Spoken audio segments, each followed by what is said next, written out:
Hello everyone, সুপর্ণার প্রতিদিনের নতুন আরও একটি ব্লগে তোমাদেরকে জানাই অনেক অনেক স্বাগত। আশা করছি সবাই ভালো আছো, সুস্থ আছো। আজকে মঙ্গলবার, এখন ঘড়িতে 8:30 মতো বাজে। ঘুম থেকে উঠে আমি ফ্রেশ হয়ে এসে ঘরে ঢুকে দেখলাম যে মিছরি ঘুম থেকে উঠে বসে আছে। তো চলো, ও যখন ঘুম থেকে উঠেই গেছে বিছানাগুলো গুছিয়ে নিই। আর আমরা এই বাড়িতে শীতকালে যখন আসি তখন এই ঘরটাতেই শুই, মানে যে ঠাকুর ঘরটা তোমাদেরকে দেখিয়েছি সেই ঘরটাতেই না শুই। আর গরমকালে আমরা ওই যেই ঘরটাতে ড্রেসিং টেবিলটা আছে ওই ঘরটাতে শুই।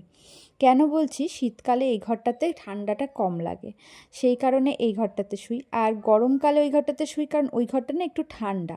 আর মিছরি হওয়ার সময় যখন এই বাড়িতে আমি ছিলাম তখন মিছরির পাপা ওই যেই ড্রেসিং টেবিল আলা যে ঘরটা, ওই ঘরটার ছাদের মানে উপরে একটা না ত্রিপল দিয়ে বিছিয়ে রেখেছে, মানে যাতে ঘরটা ঠান্ডা থাকে। উপরে তো আমাদের ঘর নেই, একতলা, সেই কারণে ঘরটা ঠান্ডা রাখার জন্য এটা করেছে। কারণ মিছরি হওয়ার পরে তো এখানে কিছুদিন ছিলাম, তো তখন যাতে মিছরির গরম না লাগে, ঘরটা একটু ঠান্ডা থাকে, ফ্যানের হাওয়াটা যাতে একটু ঠান্ডা লাগে, সেই কারণে আর কি এরকম করেছে। আর যেহেতু গরমকালে হয়েছে ও তখন তো ভীষণ গরম ছিল, তো সেই কারণেই এরকম করেছিল, যে কারণে ওই ঘরটাতে কিন্তু গরমকালে বেশ ঠান্ডা হয়ে থাকে। তো সেই কারণে গরমকাল যখন আসবে তখন আবার কিন্তু আমরা ওই ঘরটাতেই শোবো। তো চলো মিছরিকে একটুখানি ফ্রেশ করে দিই। আমার তো ফ্রেশ হওয়া হয়ে গেছে, কারণ ঘুম থেকে উঠেই আমি আগে ফ্রেশ হয়ে নিয়েছি। তো চলো মিছরিকে একটুখানি টিস্যু দিয়ে মুখটা মুছিয়ে ওকে একটু ক্রিম মাখিয়ে চুলটা আঁচড়ে দিই।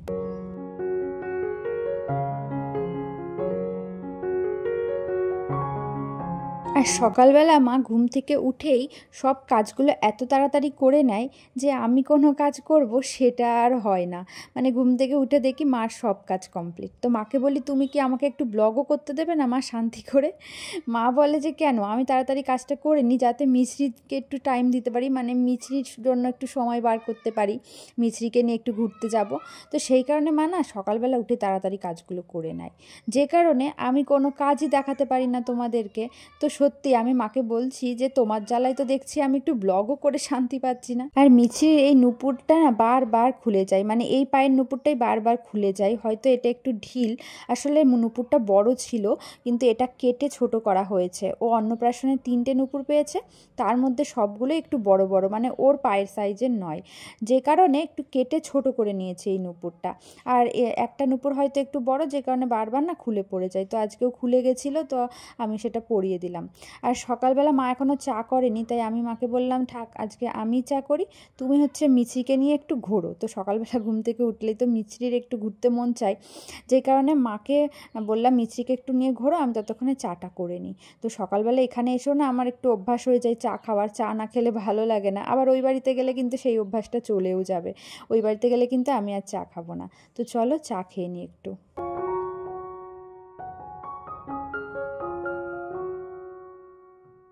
আমি এদিকে চা করতে করতে মা মিছরিকে খাইয়ে দিচ্ছে। মিছরির খাবারটা মা আগেই রেডি করে রেখেছে। সকালবেলা ঘুম থেকে উঠলে এখানে আমাকে আর চিন্তা করতে হয় না মিছরি কী খাবে, মা দেখে আগে আগে মিছরির সব খাবারগুলো রেডি করে ফেলে। তো যাই হোক, মিছরিকে খাওয়ানো যখন মা দায়িত্ব নিয়ে নিল, তখন আমি এদিকে, মা বলল সকালবেলা সব কাজই করেছে, শুধু একটা কাজই বাকি রয়েছে, সেটা হচ্ছে ঘরটা ঝাড় দেওয়া। তো সকালবেলা বাসি ঘরটা এখনও পড়ে আছে, মাকে বললাম তাহলে এই কাজটাই আগে করে নিই, ঘরগুলো একটু ঝাড় দিয়ে দিই। আর আমাদের 3টে ঘর, একটা বারান্দা, তো তাই ঝাড় দিতে না একটু টাইম লাগে বেশ। মা বেশিরভাগ দিন সকালবেলায় ঘর ঝাড় দিয়ে ঘরটা মুছে নেয়, কারণ ভাই তো পুজো করে সকাল সকালই। তো ভাই আবার কখন পুজো করবে সেই কারণে আগে থেকেই মুছে রাখে, নাহলে ঘর না মুছলে তো পুজো করতে পারবে না।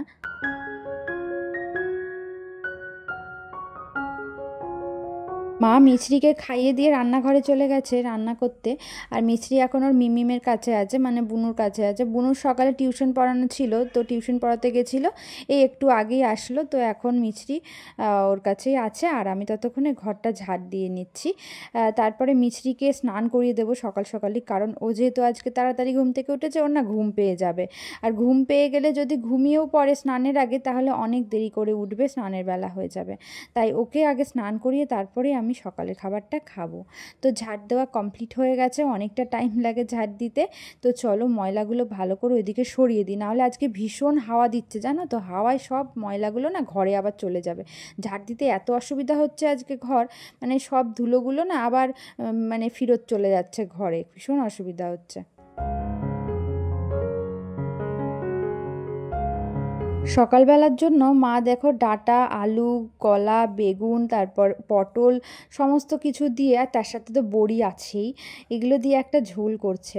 ভালো লাগে আমার ঝোলটা খেতে, একটু ঝোল ঝোল করে রান্না করলে না ওই তরকারিটা দিয়েই খাওয়া হয়ে যায়। তো সকালে এটাই করবে। আর দুপুরবেলা বাবাকে মাছ আনতে বলেছে, মানে দুপুরের জন্য। তো দেখা যাক বাবা কি মাছ আনে, তারপরে এবার দুপুরের রান্নাটা পরে হবে। আমাদের এই বাড়িতে যেহেতু মার কোনো হেল্পিং হ্যান্ড নেই বা কাজের লোক নেই, সে কারণে মাকেই সবটা একা হাতে করতে হয়। তাই অনেক রকম রান্না করা মার পক্ষে সম্ভব হয় না। আর বেশ কিছুদিন আগে মিষ্টি যখন একটু ছোট ছিল, তখন না মায়ের ভীষণ শরীর খারাপ হয়েছিল, হসপিটালে বেশ কয়েকদিন ভর্তি ছিল। তারপর থেকে মা বেশি একটা কাজকর্ম করে না, আর আমরাও বারণ করি যে বেশি রান্নাবান্না করতে। তো অন্য কাজগুলো যেহেতু করতে হয়, তাই রান্নাটা একটু কম কমই করে, যাতে শরীরটা ঠিকঠাক থাকে। আর এখানে দেখো ডিম সেদ্ধ করে দিয়েছে মা। তো ডিমের কুসুমটা মিষ্টিকে খাওয়াবো, আর ডিমের যে সাদা অংশটা ওটা আমি খেয়ে নেব। ডক্টর মিষ্টিকে প্রত্যেকদিন একটা করে ডিমের কুসুম খেতে বলেছে, সেই জন্য ওর জন্য ডিমের কুসুমটা রেখে দিলাম। আর এই দেখো আমি ভাত নিয়ে নিয়েছি, তার সাথে তরকারি নিয়ে নিয়েছি। তো বাবা আবার মাছ নিয়ে চলে এসেছে। এখন আমি মাছটা একটু ধুয়ে দেবো মাকে, মা রান্না করবে। আর আজকে কাটা মাছ এনেছে, মানে বড় যে কাটা মাছগুলো হয় সেই মাছগুলোই এনেছে। আজকে আর মিছরিকে দিতে পারবো না, কারণ এটা জ্যান্ত মাছ নয়, এটা হয়তো বরফের কোনো মাছ হবে। মানে বরফ দেওয়া থাকে না, অনেক দিন থাকে ওই মাছগুলো, ওগুলো তো বাচ্চাদেরকে দেওয়া যায় না, ডাক্তারও বারণ করেছে, যে কারণে আজকে আর মিছরিকে মাছটা দেবো না। আসলে বাবা যদি বাজার করে, মানে সবজি বাজার বলো বা মাছ কেনা বলো, তাহলে একটু বেলা করেই বাজার করে। বাবা যখন সকালে খেতে আসে তখনই সেটা কিনে নিয়ে আসে। তো যে কারণে মানে এত বেলা করে তো কোনো মাছ পাওয়া যায় না বলো, সেরকম একটা ভালো কোনো মাছ পেতে গেলে সকাল সকালই বাজারে যেতে হয়, কোনো জ্যান্ত মাছ বলো বা অন্য কোনো মাছ বলো। তো এই এত বেলা করে কিন্তু এই কাটা মাছগুলোই বেশি পাওয়া যায়, তাছাড়া কোনো মাছ পাওয়া যায় না। তাই যেদিনকে ভাই বাজারে যায় সকালবেলা, সেদিনকে আবার জ্যান্ত মাছটা পাই, সেদিনকে জ্যান্ত মাছই নিয়ে আসে। তো আজকে বাবা নিয়ে এসছে বলে এই মাছটা নিয়ে এসছে। তো যাই হোক, মা এদিকে দেখো রান্না করতে চলে এসছে, মাছটা ভালো করে ভেজে নিয়েছে। এই মাছগুলো না মানে একটু গন্ধ গন্ধ লাগে, তো তাই ভালো করে একটু ভেজে নিলেই ভালো হয়। মা আবার আজকে কোনো সবজি দিয়ে রান্না করছে না মাছটা, মা একটু পেঁয়াজ রসুন দিয়ে মাছটাকে দেখো কষিয়ে নিচ্ছে, একটু ভালো করে ভেজে নিয়েছে, তাহলে নাকি ভালো লাগবে, গন্ধ টন্ধ লাগবে না। তো যে কারণে এইভাবেই রান্না করছে মা। তাহলে আমি আগে কোনোদিন এরকম মাছ কষিয়ে রান্না করিনি, তো মাকে দেখলাম যে এরমভাবে রান্না করতে। সকালবেলা ভাইয়ের একটা পুজো ছিল, তো ওখান থেকেই ও এখন ফিরছে।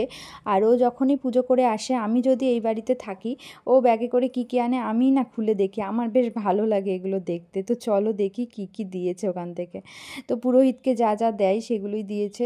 দই মিষ্টি দিয়েছে, তার সাথে চাল আলু এগুলো তো দিতে হয় পুজোতে। আর দেখো আলতা সিঁদুর দিয়েছে একটা, আর তার সাথে গামছা দিয়েছে, আর একটা সুতির ছাপাও দিয়েছে, বেশ সুন্দর। জানো তো, মা যেহেতু বাড়িতে সুতির ছাপা পরে, তো মার এগুলো কাজেই লেগে যায়, শাড়িগুলো মানে মা বাড়িতে পরতে পারে।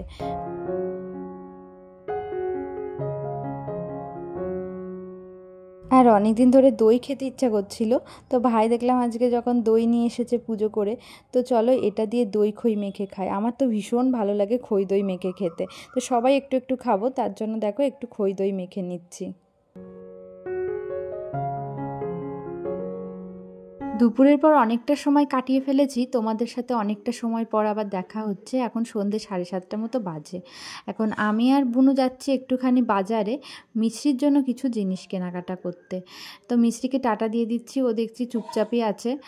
তো বাজারে গিয়ে না কিছু ভিডিও করতে পারিনি, কারণ যে জিনিসগুলোর জন্য গেছিলাম সেরকম না পাইনি, তো সেই জন্য আর ভিডিও করিনি কিছু। তো মিছরির জন্য দেখো দুটো ক্লিপ কিনে এনেছি, ছোট্ট ছোট্ট, চুলগুলো তো খুব ছোট, তাই ছোট্ট একদম মানে ওর চুলে হবে এরকমই ক্লিপ কিনেছি।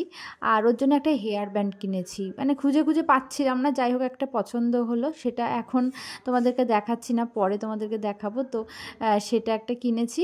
আর মা বলছিল ওর জন্য একটা জুতো কিনতে, কিন্তু জুতো পেলাম না, মানে ফেন্সি জুতো। মা এর আগে ওকে দুটো জুতো কিনে দিয়েছিল, একটা শীতের জন্য একটা গরমের জন্য। তো একটা জুতো ছোট হয়ে গেছে, গরমের জুতোটা, আর শীতের জুতোটা রয়েছে। তো গরমের জন্য একটা জুতো কিনতে বলেছিল, পাইনি। যাই হোক, আর মিছরির পাপাও এসেছে, এখন রাত 9টা মতো বাজে। ওর পাপা হঠাৎ করে এসেছে, কালকে হয়তো আমরা চলে যাব, সেই জন্যই। তো চলো আজকের ব্লগটা এখানেই শেষ করছি, দেখা হবে কালকে আবার একটা নতুন ব্লগের সাথে। সবাই ভালো থেকো, সুস্থ থেকো। চলো আজকের মতো বিদায়। যারা চ্যানেলটা এখনও সাবস্ক্রাইব করেনি, সাবস্ক্রাইব করে কিন্তু আমার পাশে থেকো।